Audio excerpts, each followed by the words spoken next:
Welcome one, welcome all to a special edition of our daily show here on the Blog on the Boys YouTube channel. Today, Thursday, August 25th, 2022. My name is RJ Ochoa. You know me from all throughout the Blog on the Boys universe. The last video on our channel was not a great one. The last episode in our podcast network, not a great one. We're actually going to podcast this as well, so everyone can either watch or listen to it across Blog on the Boys properties. This is the Tyron Smith day. There's no way to go about it. We have to talk Tyron Smith, the fallout, the impact, how we got here, where we go forward, or how we go forward from here. I say we because I'm not alone. Joining me in clockwise order, you see and hear all of these people all across Blog on the Boys. Tony Catalina, our top right quadrant, all the way up in Boston. I'm just going to say Boston, Massachusetts. It's all Boston as far as I'm concerned, Tony, so you might as well live there. Thank you for joining us. You can follow Tony, of course, on Twitter at Tony_Catalina. The bottom right quadrant, the Southeast Conference of Blog on the Boysness, Mr. Tom Ryle, one of our veterans, one of our OGs. You can follow him on Twitter at Tom Ryle BTB. And then in our Southwest sector, we have Jess Nevarez. You can hear Jess every single day on the Blog on the Boys podcast network, getting your day started with our Dallas Cowboys update show. She's on Twitter at Jess Nevarez with an underscore there at the very end. Jess, you were actually at practice at the Star in Frisco on Wednesday evening when all that was good in the world died. So let's go ahead and get started with you. How are you feeling on this not so wonderful day?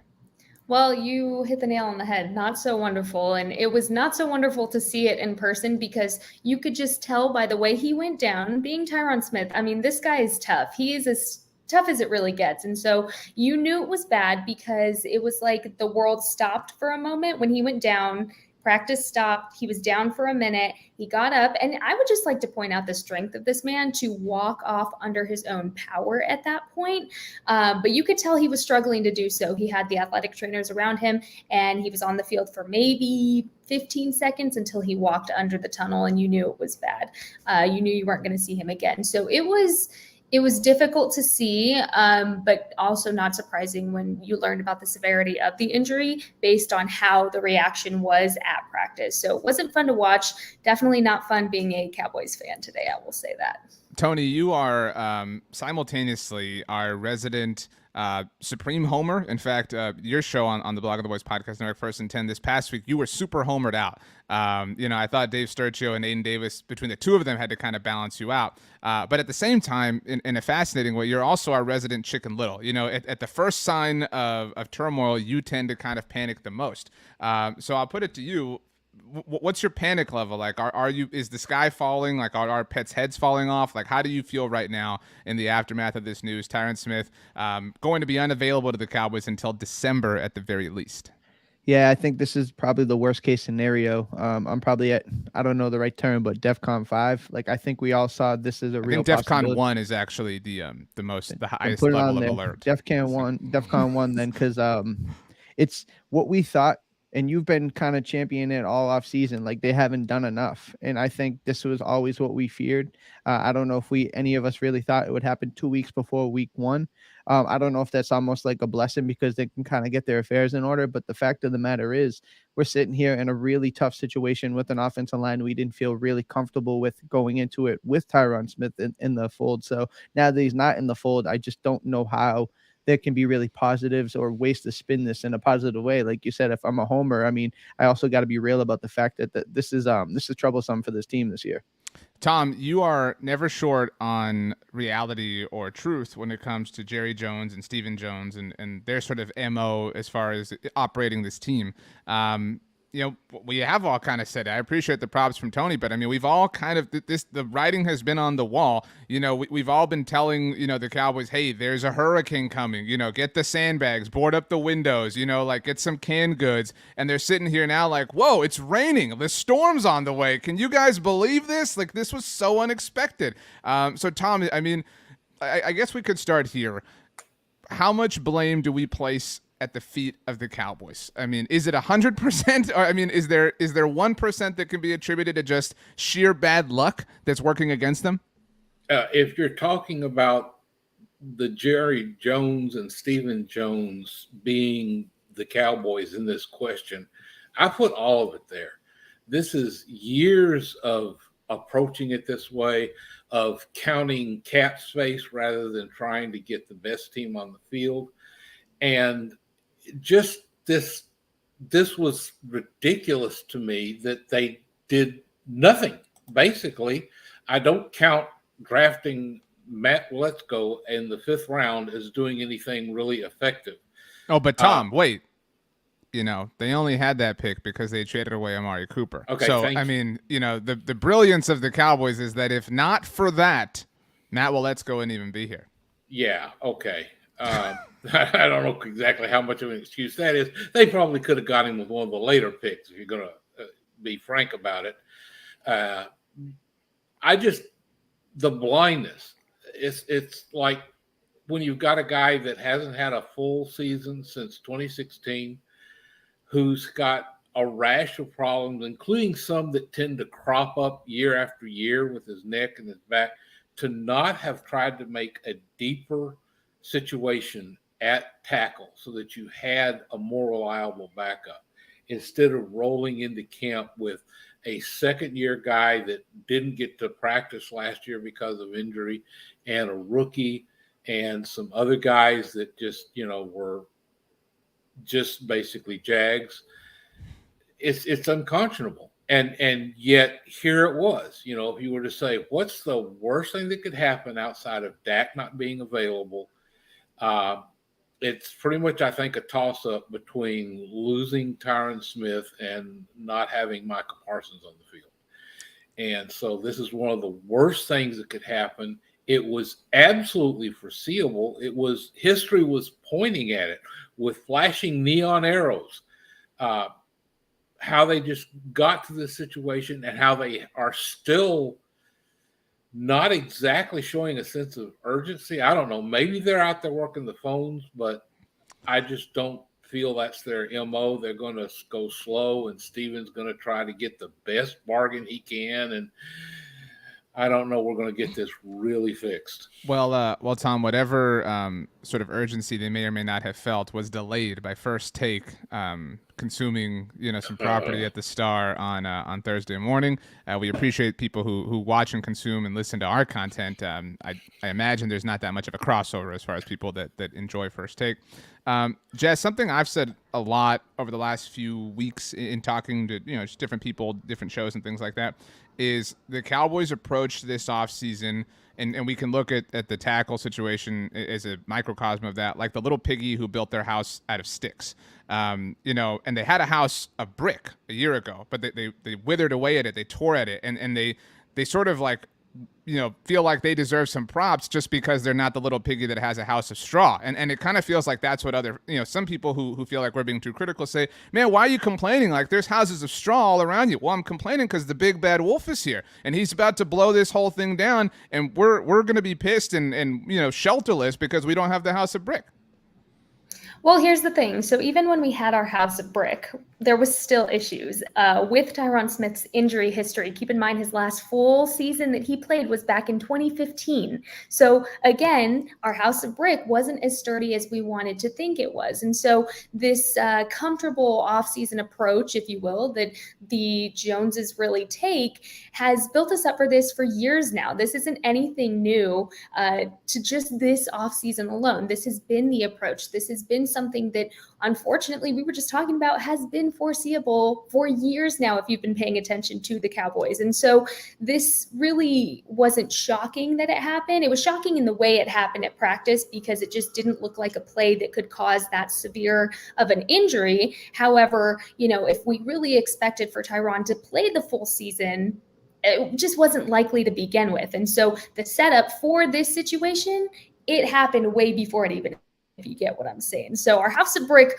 was not sturdy to begin with this specific player who's great. I'm not saying he's not, but he is injury prone, and we've known this for years now. And so, I think if we're going with who's to blame, it's the front office, in my opinion. And I'm going to stay with that because it was preventable. We could have prevented this. We could have signed more people. We could have drafted. But there's just a million ways you could have gone about this during the free agency, especially because now we're left with free agents that really aren't good options, right? So it's okay. Well, we have decent, okay options, but it's not going to be the fix all to the problem that we now have. So yeah, definitely not a good situation for the Cowboys to be in right now. Yeah, early this morning, Michael Galkin of the Dallas Morning News tweeting out that, the market's not exactly a great place right now. Yeah, it's late August. This is it's not the time to do this sort of thing. Tony, it's again, it's so like there's so many people who feel like we're overly critical. And there's so many people who feel like this is unfair. I don't think any of us think that that's the case. It is. I think Jess is right. I think there is a tiny little bit of shock effect, and this was literally the last practice of camp as far as definition is concerned. So this was kind of, man, you had made it all the way like in a horror movie. Everyone's kind of getting away from the bad guy and about to close the door, and then one person gets got like right in, and everybody's dealing with kind of the drama of it. But by the way, I believe 365 says our pets' heads are falling off. I do think that is the case. Scott S. says, who could we have signed? Tony, and no offense to Scott, I hate this question because this question to me is caping for the team. This team withered away, like we said. They cut Lyle Collins. So you know who you could have signed? Terrence Steele, effectively. Terrence Steele could have been your effective left tackle. They got pissed off at Lyle Collins. They cut him. He's in the center of news today for a very different reason, obviously, with the Cincinnati Bengals. But fine, you want to move on from Lyle? Like, supplement that. They didn't. So I hate this idea that like, well, like what options are available? If you were in charge of the team, Tony, who would you have signed? No, they could have not cut Lyle Collins. Like Jess said, the house of brick wasn't even stable enough. And instead of strengthening and fortifying it, they withered away and now have a weaker foundation. Yeah, I mean, it's well said that how you put it is just there's no other way really to look at it, right? I think we always mentioned how we felt about the wide receivers in the off, and like there's other positions that they had of strength coming out of last year are totally just depleted at this point, right? I think the offensive line, we always kind of knew it. We weren't the Cowboys that they talk about the Travis Frederick days where like this is a top 3, top 5 offensive line. It hasn't been that for a while. I think that's the reality that maybe people just won't let go.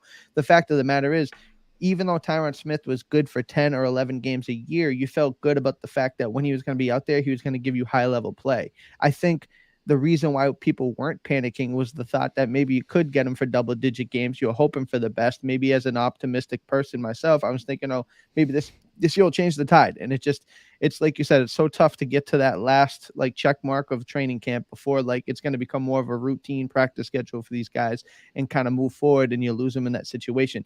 And they've done absolutely nothing. I mean, less than almost next to nothing for this team. I don't care that Matt Willetsko was drafted. Josh Ball's coming off a redshirt year. These guys weren't a serious decision to be able to fix if something like this were going to happen, right? Lyle Collins was here. That decision to me, I mean, that's a whole different topic, but it wasn't a football decision. It was a personal decision. It was something that the same thing with Amari Cooper. These are 2 high-level players in this league that are going to go play high-level football for other organizations over bitterness, over nonsense, over pettiness. That's the exact word for it. So now it's petty and your team is worse off for it. And you're saying, well, if we just, cross our toes and our fingers and hope that nothing bad happens. Well, here we are 2 weeks before the first game of the year. And we're saying, what are we going to do at wide receiver? Who's going to catch a touchdown? Who's going to block Dak Prescott? You can't put this whole thing on Dak and hope for him to just be a superhero. It's just nonsense. And they just did not set themselves up for success. Tom, if we afford the Cowboys the benefit of the doubt, which is a risky proposition in and of itself. But if we do that, okay, you wanted to move on from Lyle Collins, fine.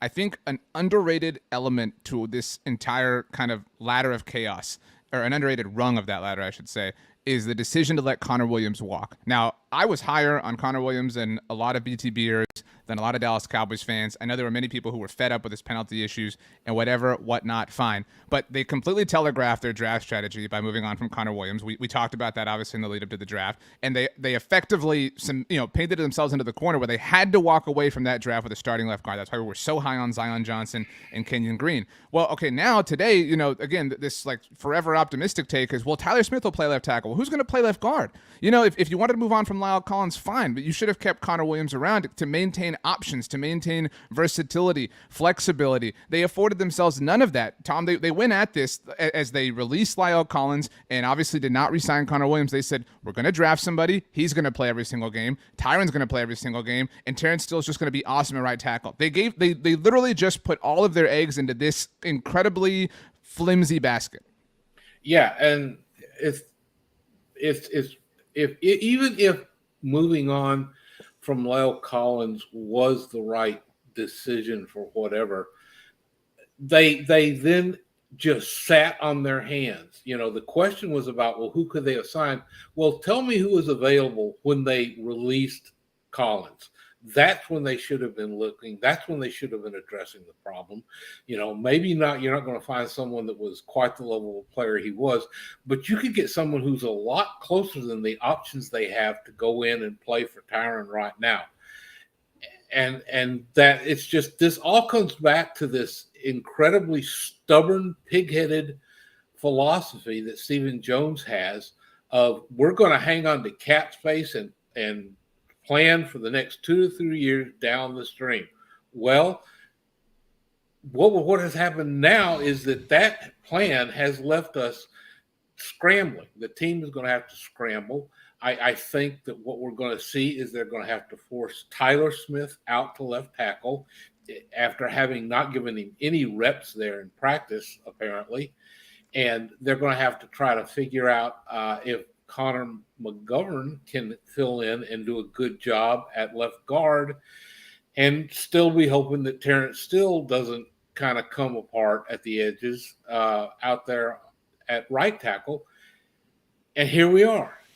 You've got Zach Martin, who's standing there going like, wait, do I have to carry this whole line?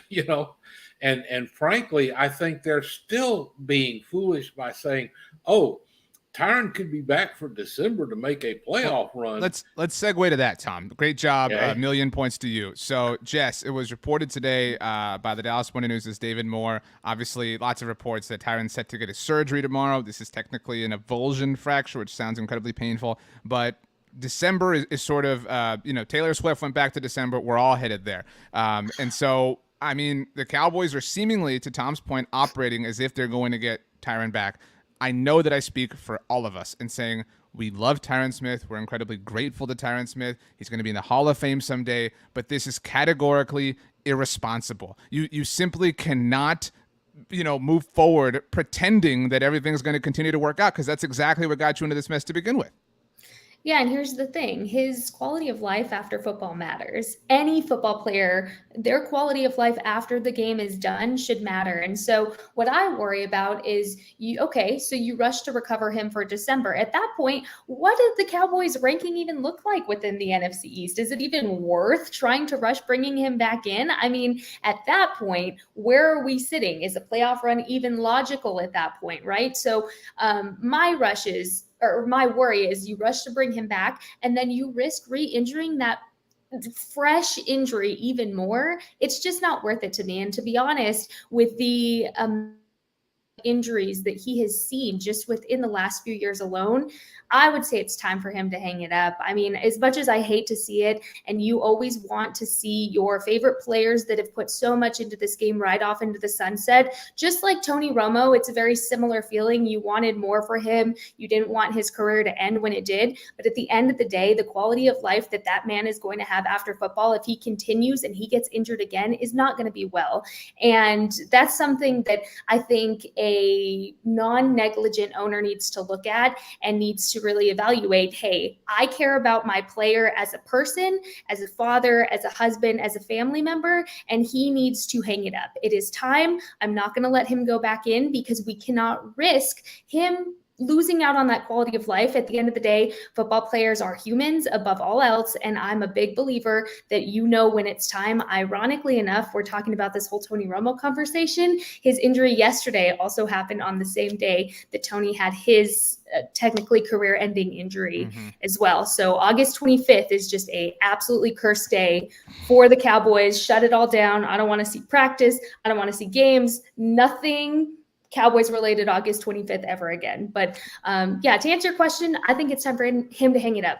I want to see more for him, but hang it up. I don't want to see him get injured again. I think that's well said, and very, very well said, actually, Jess. And Jess is going to have to leave us in a little bit, just so everybody knows, if she just randomly disappears. In fact, if you want to leave now, Jess, I don't think any of us would hold it against you.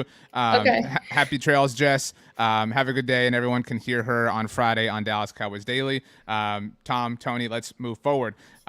So Tony, actually, as I changed the view here, that was so zoomed in on us, I felt really uncomfortable on YouTube. But Jess brought up Tony Romo.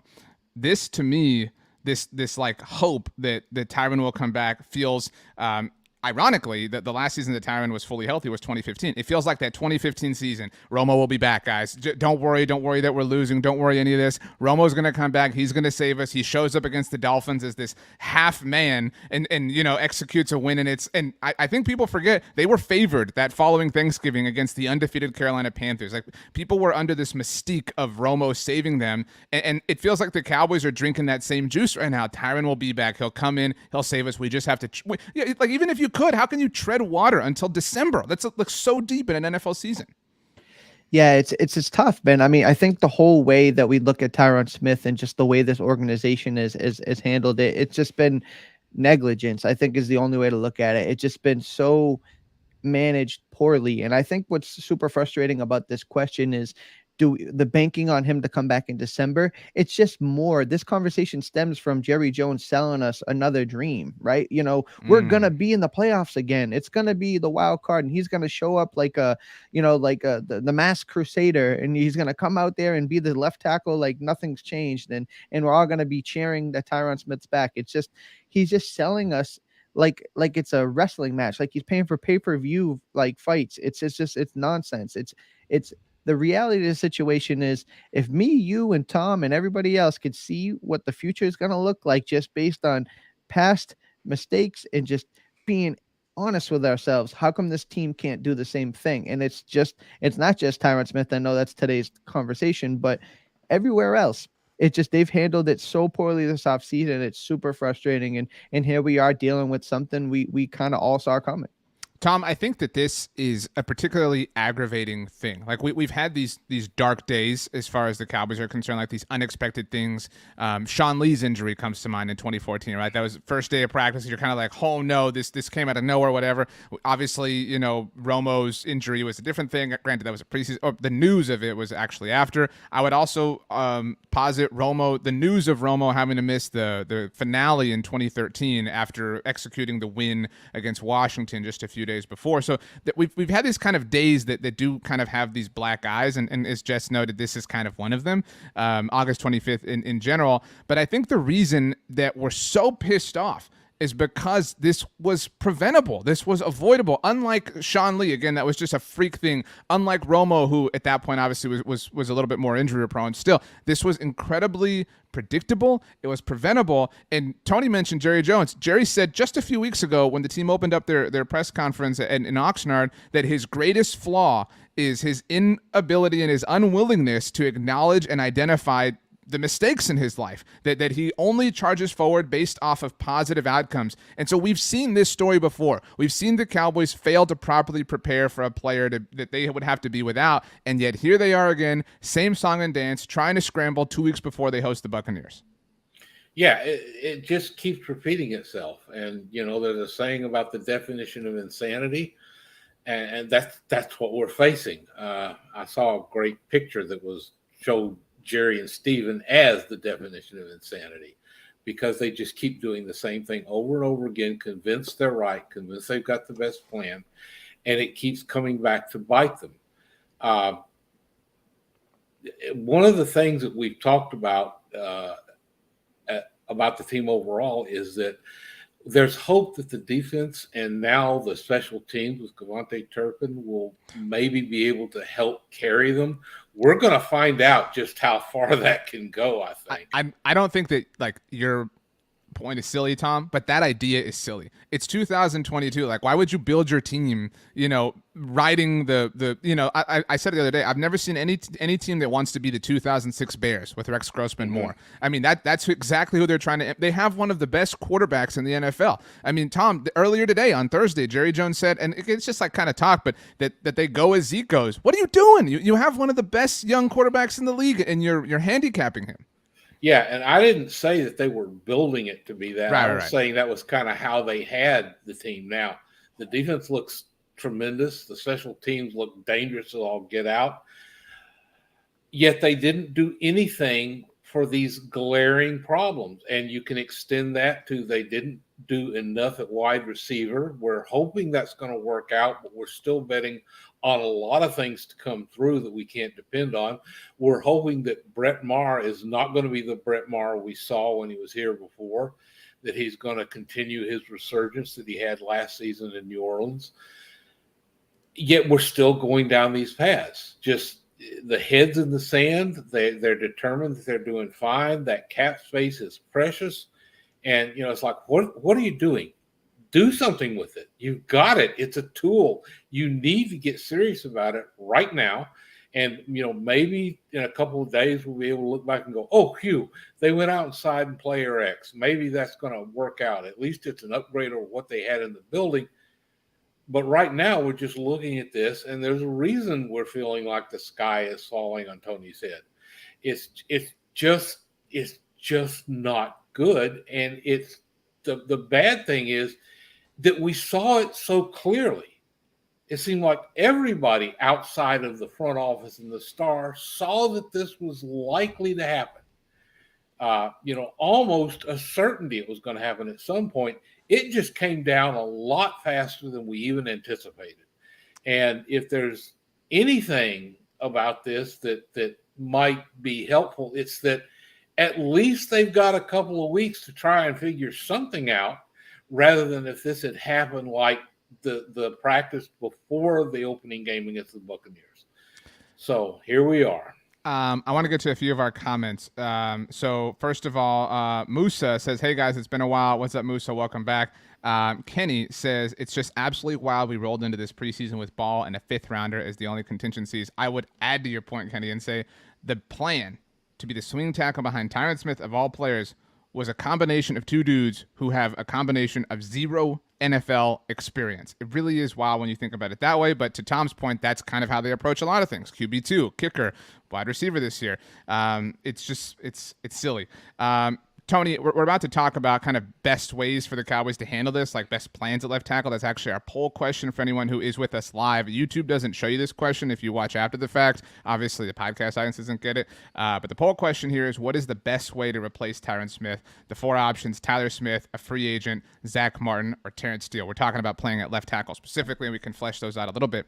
But Tony, I want to get to one point first from Johnny Boy RN. Says, if moving Tyler to tackle was going to be a real contingency if Tyron was injured, that's what a lot of people have said today, Tyler Smith's just going to play left tackle, whatever, then why didn't he get actual reps this preseason? He hasn't gotten any work at left tackle in preseason or camp. That is proof they had no plan. I agree with Johnny Boy, Tony. I mean, now it's all of a sudden, not just from the Cowboys, but from some Cowboys fans, like, y'all are freaking out. Y'all are worried about nothing. They drafted, what do you mean they didn't, do anything? They drafted Tyler Smith. He was, by their own definition, Tony, a left guard.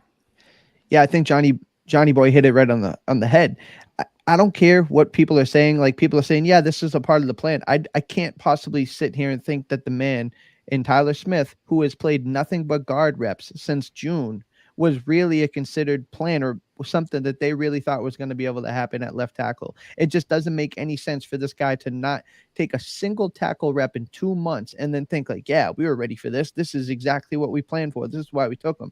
I think he is ultimately going to be a tackle for this organization. I just did not think that it was in the 2022 plan. If it is, it goes against what they've told us in the past. They've told us many times that they don't like moving people around in the 5th, in the front 5 there. They're not trying to make 2 moves for 1, right? So in this situation, if you're going to move Tyler Smith from left guard to left tackle, now you got to fill somebody in at left guard. Now the entire left side is a rookie, and Connor McGovern, who we know statistically has proven to be a better right guard than a left guard. So now that left side is shaky, right? We already didn't know what it was going to look like with Tyler Smith being a rookie. There's obviously question marks there, but the fact that it's Connor McGovern, who they drafted Tyler Smith to beat out Connor McGovern, right? That the whole point of putting Tyler Smith out there was that they needed an upgrade at left guard from Connor Williams, from Connor McGovern, whoever was supposed to be out there. Tyler Smith is supposed to be that guy. So yes, this is a total bungle on their behalf all across the board. I don't believe at all that they thought Tyler Smith was going to be this year's left tackle, and I think Johnny Boy said it well. Last one before we dive into options. Tom F. Kit Crutch, thinking of the super chat, says, could have shopped Tyron around a few years ago. Do you think that's just a little bit of hindsight is 2020, Tom? Like, now saying, well, you could have gotten rid of Tyron a few years ago. Like, we all acknowledge he's an amazing player, and having him around is much better than not having him around. Yeah, and I also don't know if his contract would have made it really doable. You remember they backloaded him and have kept restructuring him for years. which I don't criticize the fact that they handled his contract that way. I just don't think it made him the best bait for a trade with anybody else. He is the all holy contract. Tyron Smith is obviously for the Dallas Cowboys. Okay, so we've kind of fleshed out the problem, right? Like we've opened the body, right? Like we've got the special like tools like on the operating table. Tony, you got the gloves on. Tom, you have the special glasses. You know what I mean? Like we've put the special music on. It's now time to begin the actual like operation part of this procedure. So how should the Cowboys go about replacing Tyron? Again, our poll question, what is the best way to replace Tyron Smith? Tyler Smith, a free agent, Zach Martin, Terrence Steele. I wrote about this. That's not out yet at the time of this stream or podcast, but it will go out, I think, probably late Thursday evening or maybe Friday morning. These are the options as I see them, and we'll kind of flesh them out. Then I'm going to ask each of you for your preferred one. Free agent plays left tackle. Pick who you want. I don't care, but that's option one. Free agent plays left tackle. And that involves the least amount of reconstruction elsewhere. You just swap out Tyron Smith for, call it Jason Peters, Brian Bulaga. I don't care. That's option one. Option two is Tyler Smith at left tackle. Now, within this, sort of idea, you're not only throwing an incredible amount of responsibility to Tyler Smith and potentially damaging the one offensive lineman that you're excited about in his future, but still, fine, that is an option nonetheless. At left guard, call it Connor McGovern. Maybe you go get a free agent to play left guard. But either way, that is option number two. Option number three is, I think, the smash glass in case of emergency thing, which you could argue is where we're at. And it's either Terrence Steele or Zach Martin. Zach Martin goes to left tackle. You keep Tyler Smith at left guard. Obviously, Biotish is untouched. You have McGovern play right guard where everybody thinks he's better anyway. And if Martin's playing left tackle, then you keep Steele at right tackle. But if Steele goes to the left side, we've seen him do that obviously in lieu of Tyron in the past, then you kick Zach Martin out to right tackle, keep him on the same side, but still kick him out nonetheless, and McGovern plays right guard. So cards are on the table. Those are the options to choose from. I want to hear from Tom, from Tony, and from the people who are with us live. Tony, you're up first. What is the best way to replace Tyron Smith? I think I've been crystal clear about this for a while now. I think the left tackle, even before Tyron Smith, it was the swing tackle. Now it's going to be somebody that's have to play significant snaps, is not on this roster. I think it has to be either a free agent addition or even a trade. I tweeted it out this morning. Them being creative and frugal with their money and having their cake and eating it too, that time is over. If they want to tell us that they actually care about winning and that 2022 isn't a punt year, something that they genuinely are trying to win this year, they're going to have to make a move. I know the popular name right now is Isaiah Wynn. He's got $10.4 million on the book. And if, in a scenario where like, well, if you're going to trade for Isaiah Wynn, give up draft capital and spend $10.4 million, you should have just kept La'el Collins. In that point, La'el Collins, we already mentioned it earlier, was a personal decision, not a financial or a player decision. I think we all would have been in a better world if La'el Collins and them could have played kumbaya and stayed on the team. Mm-hmm. But the fact of the matter is, all those other things that like the buts that this team and this fan base have, they're out the window now. Now we're staring at a position where nothing is completely desirable, and we're going to have to learn to live with the best of the evils that we have in front of us. And for me, that is, we've seen enough in my eyes that Josh Ball can't go out there. That is absolutely dangerous to have him playing left tackle in a real NFL football game. That's why he's not a part of the actual solutions, just to be clear. Right. So Josh Ball and Tyler Smith, who is, like I said, hasn't played a single snap of left tackle or tackle at all in 2 months. And we already know Zach Martin has already been asked to do this, and he's flat out denied it. It's not something he's interested in. And Terrence Steele, much like Connor McGovern, is better on the right side. So if by process of elimination, you have to go outsource. I think Brian Bulaga, I think there's somebody like that. It just has to come from outside of this building. Okay. And by the way, Jason has a great point in the comments, says you could trade or acquire, whether it be free agency or by trade, a tackle. I don't think you're opposed to this, Tony. You get a right tackle, then kick Terrence Steele over. But your addition, what you're saying is external, right? You want to add somebody or trade for somebody. That's has to be. Okay. Yeah, now I will say we are going to learn a lot about just how fraudulent, Tom, I'm coming to you next, but just how fraudulent the Cowboys are. Because you started your point with this, Tony. The Cowboys have been storing up. They've been storing all this up. They've been hogging all the leftovers. They've been, cases of water, cases. You know what I mean? The basement is filled with all sorts of canned goods and cases for the emergency situation. Stephen Jones has specifically said that this was why they wanted to maintain flexibility from a salary cap standpoint if they had to go make a move. So either they're going to make this move right now and they're going to prove themselves at least honorable in that sense, or they're going to give CeeDee Lamb and Trayvon Diggs market-setting deals in next offseason, because that is what they have also told us they're storing up all this money to do. So we will see that one way or another over the next few months. Tom, Tony is of the mindset you go out, you add somebody. At the moment that we're having this conversation, a free agent at left tackle has 56% of the vote. Second place is Tyler Smith with 25%. How do you feel, Tom? What's the best way to go about this? I have to go with Tony. I think they need to look outside the organization for the solution. And Tyler Smith is the fallback if they can't find someone that they trust to come in and be a starter. Because just because they want to go get someone, it doesn't necessarily mean they're going to succeed. Players out there see what goes on in the organization. There are some players that would love to come play for the Cowboys, but it's not a universal thing. And it's all about getting a deal done. Then you got to have somebody else that's willing to work on that deal with you and you can come to an agreement with. So it's the best thing they can do. It doesn't mean they're going to pull it off. So I think those are the two options. And I think that Zach Martin should just be put off the table. I think that not only is not something he wants to do, I think they're risking hurting him because, as happened with him, they just moved him over to right tackle and he got hurt. And otherwise, he's so durable. Do you agree with that, Tony? Moda, we have to say Moda for obvious reasons here. It's a family show, everybody. We've joked about that with Moda before. But Moda says you can't mess with the right side of the offensive line. Tom shares that opinion. Tony, do you? Is that your least favorable outcome involving Zach Martin, maybe even Terrence Steele? Like, do you want to keep Terrence Steele at right tackle, or are you at least open to moving him around? Martin is the one you want untouched. Yeah, I don't want to touch Martin just out of respect. He's a hell of a player. He's somebody no offense, Tony. Who cares about respect at this point? Fair enough. This is DEFCON 1 to your point. Right, so fair enough. But Zach Martin, if he's gonna go out there and literally say like, no, I have no desire to play tackle, that is what it is, right? That's just not a good situation. Terrence Steele, just analytically speaking, is a better right tackle than left tackle. If somebody who tells you or shows you with this play, he's not as comfortable on the left side, I don't want to make that switch. If the right side can be formidable and we can figure out the left side, I just would rather not mess up two sides of the ball just for the sake of one problem. It seems like most of the chat agrees with you guys. I'm still open. We're all the wound is fresh. You know what I'm saying? It's like when you tear an ACL, they can't even operate on it for a month or whatever it is. We literally just have to kind of deal with this situation as it's unfolding.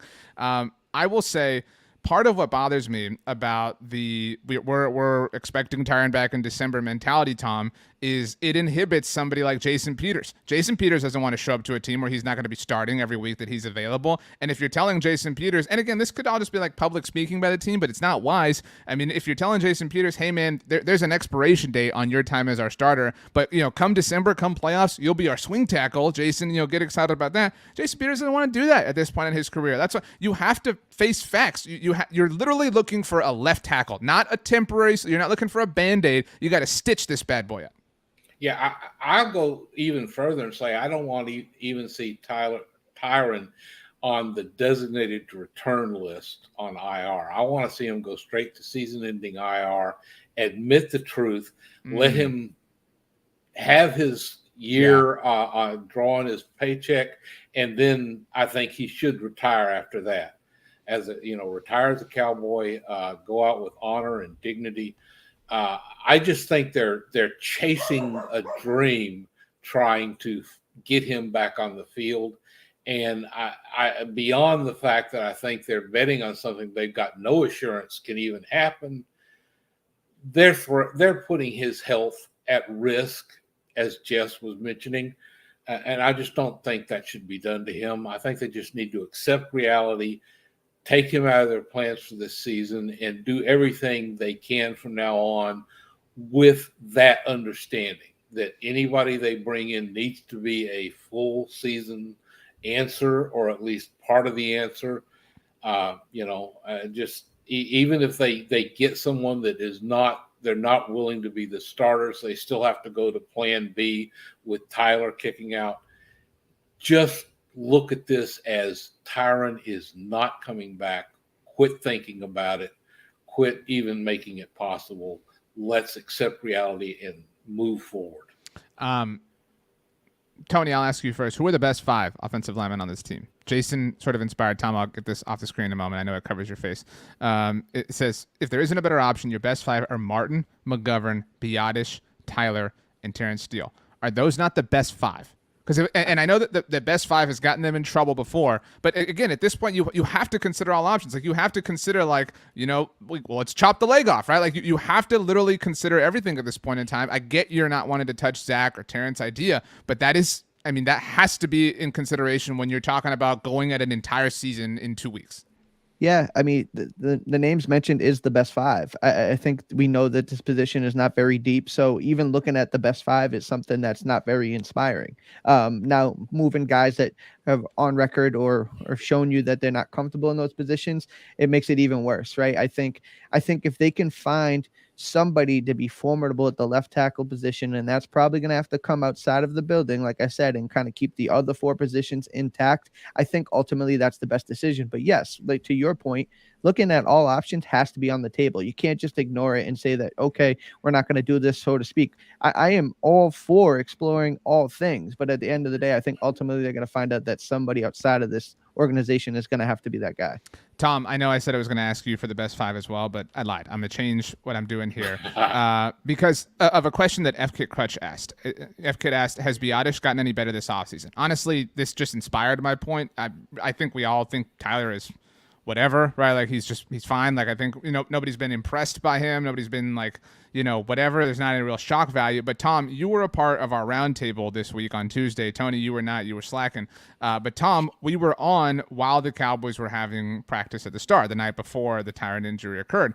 And remember that Connor McGovern was getting work at center, right? Which seemingly implies, again, and look, we're not trying to reach or read into things, but it does imply, Tom, to some degree, there is some implication that they are not totally satisfied with Tyler Biotish. And that's kind of disastrous because, in doing that, again, they let us know we're not totally satisfied with Tyler Biotish. We know they're not completely satisfied with Connor McGovern because Tyler Smith is on this team. So now we're talking about 2 players in Connor McGovern and Tyler Biotish who are going to play important, pivotal, critical roles on this offensive line who, by their own admission, through one way or another, they can't trust to the total degree. Yeah, it's certainly a concern. And to me, it says that they were looking at some things, but they weren't looking at everything. And the fact that they didn't get Tyler Smith some reps out at left tackle. I really think they should have at least given him a few runs with the 3s out there and let him kind of refresh his memory. He played that in college, but he hasn't since coming to the Cowboys, at least since the minicamp days. He might have gotten a few reps back then. I don't know. But this just means that they were looking around, but they weren't looking at all the right things they needed to be looking at. And as I said, this is where some of the failure might extend to the coaching staff, assuming that they weren't being dictated all this stuff. The coaches should have known as well. I mean, they were all here last year. They knew that this was a high likelihood event that happened with Tyron. They've seen it twice. It happened. They had Tyron. They had no Tyron effectively for their first season with this team. Yeah, and I'm continue to be stunned at how this organization does not learn from its own mistakes. It's like some people out there in other endeavors in this world, they just are going to insist they're right no matter how terrible the outcome. Okay, closing thought. This is kind of a big one, so we'll see, how far this goes. We'd like to hear your comments too. Those of you who are with us live, if you listen or watch after the fact, you can let us know on Twitter. Tony's at Tony_Catalina. Tom is at Tom Ryle BTB. I'm at RJ Ochoa. But if you're with us live, we'd love to hear your comments in the chat. Tony, I'll go to you first. How has the Tyron injury changed your expectations for this season? Maybe it hasn't changed them at all. I mean, and I don't know however you want to define that. I don't know if you think they were an X-win team before and now they're a Y-win team, but how has it impacted the way you look at the Cowboys? By the way, Scott S mentions Hulk formation all day. That's gone. That can't be a thing anymore because now you have to play Connor McGovern in all likelihood as a full-time starter, but we'll see about that. But Tony, the floor is yours. Yeah, I think Farniok could be the Hulk formation guy in that situation. But I was going to say Alarcon.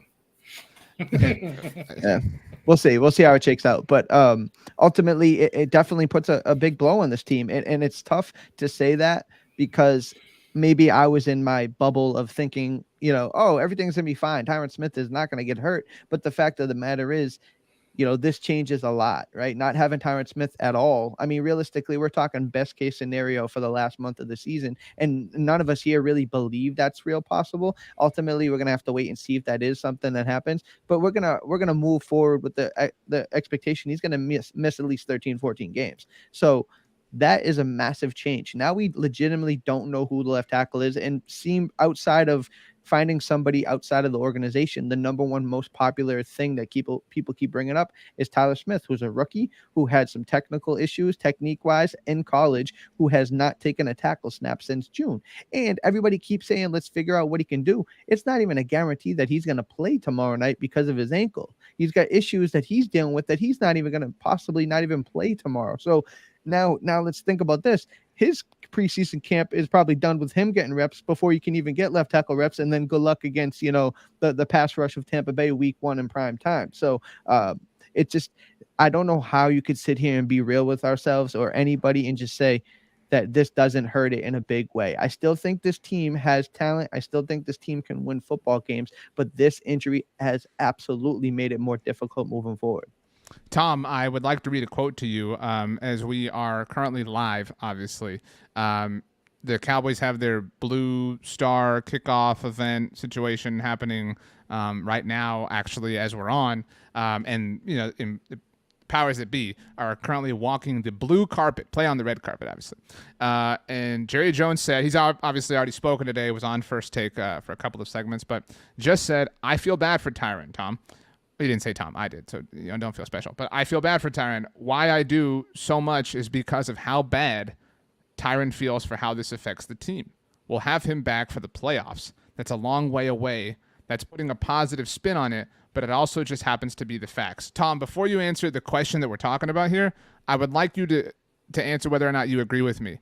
I think that Jerry is making a declaration that the Cowboys are going to be in the playoffs, so that's the headline tomorrow, right? That pushes this further down the feed, down the timeline, right? Jerry Jones guarantees Cowboys are going back to the playoffs this season, and then all the news stories are generated about that. He's trying to get everybody to forget about this Tyron thing.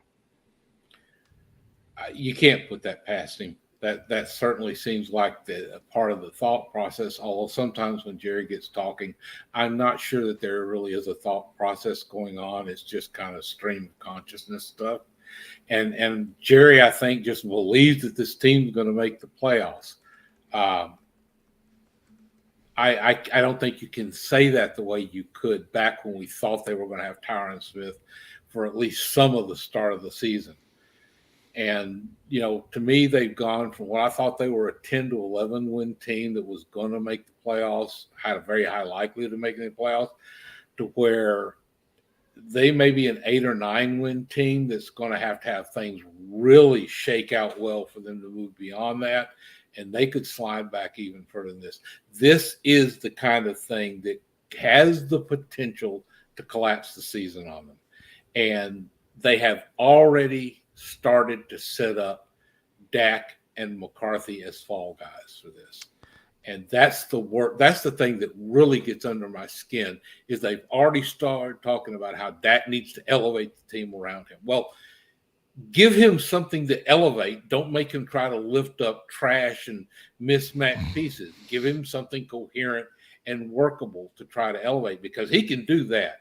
And if this team makes the playoffs, they need to go out and give him more money right away, because he will have earned every penny of it.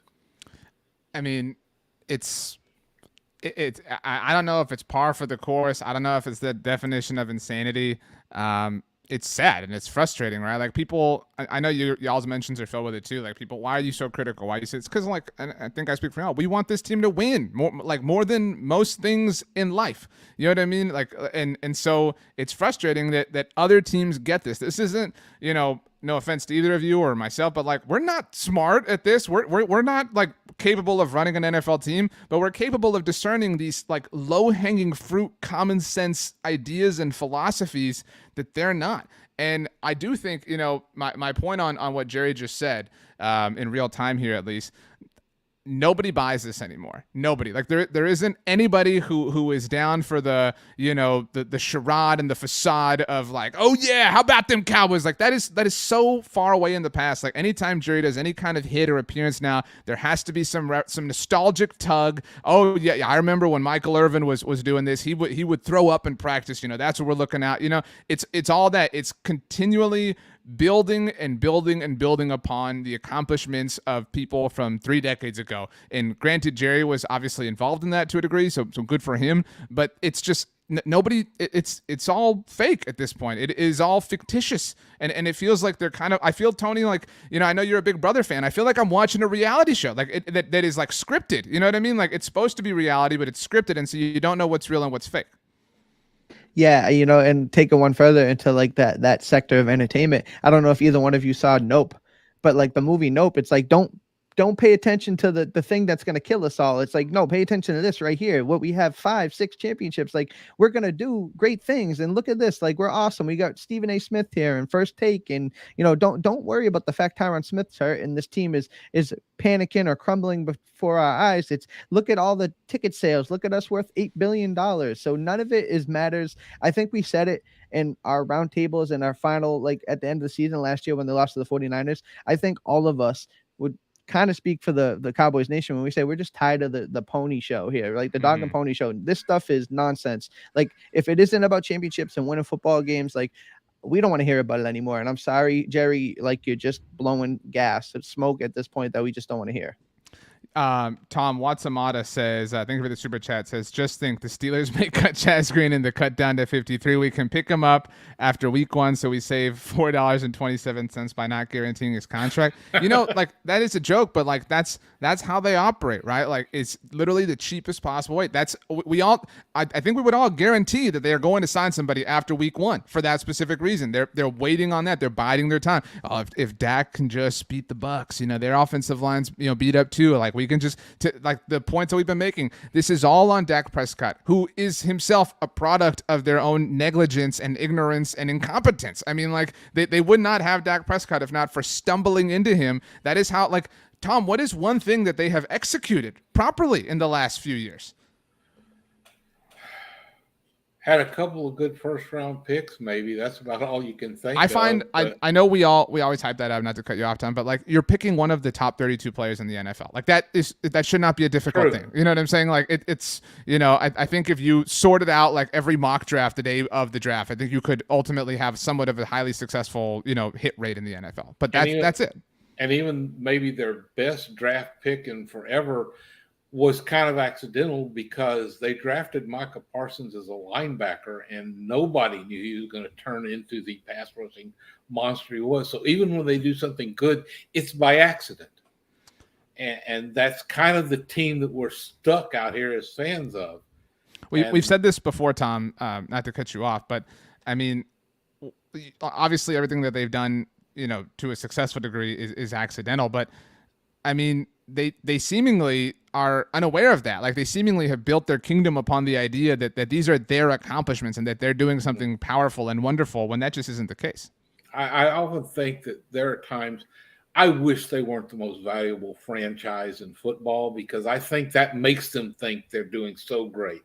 I wish they were having to look up at some other franchises, particularly in the NFC East, and say, well, how can we get up there? And maybe it might dawn on them that they really need to go all in on winning football games now. Tony, do you have anything else that is on your chest? Anything you want to say? Yeah, I think ultimately, I think you would agree, or you guys may agree to the sentiment is, I think of this team and I try to be sensible about it. I try to be realistic about it. And I don't know if reality has passed Jerry and Steven over. Like they can't possibly believe the things they're peddling to us as a fan base, right? Like there's got to be a plan here. And I don't know what their plan is. Maybe their plan is to save money. Maybe their plan is to punt on 2022. Maybe I'm just ignoring those signs as a fan who's ready for the year. Like maybe those things are real, but the person in me sitting here thinking that there's no way possible that this team can think right now this team is good enough to win football games. If you're telling us championships is what this organization is about, and that's what you keep saying, right? Even though your actions don't match up with your words, if that's what you're telling us, this isn't a championship product. And that's tough for me to say because, like you said, I drink the Kool-Aid. It'll be week 1, and I'll be saying this team is going places, right? After a first down. But the fact of the matter is, you have to be real about it, and you got to look at it with a clear. A clear eye view. I don't want to say that, but you got to look at it with a clear eye view and say, this team is troubled. And you wonder if it's because they're blowing smoke or if it's, they just don't see it. I mean, can they really be at the point where they just don't see it?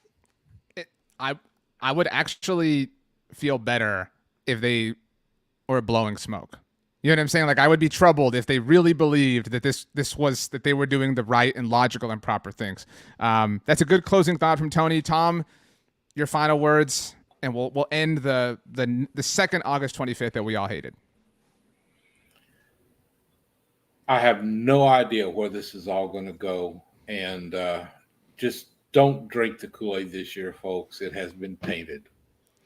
Tony, give us your favorite food. As an Italian man, it's gonna be tough to say, but I love tacos, man. I love some tacos. Another wise decision by the Dallas Cowboys.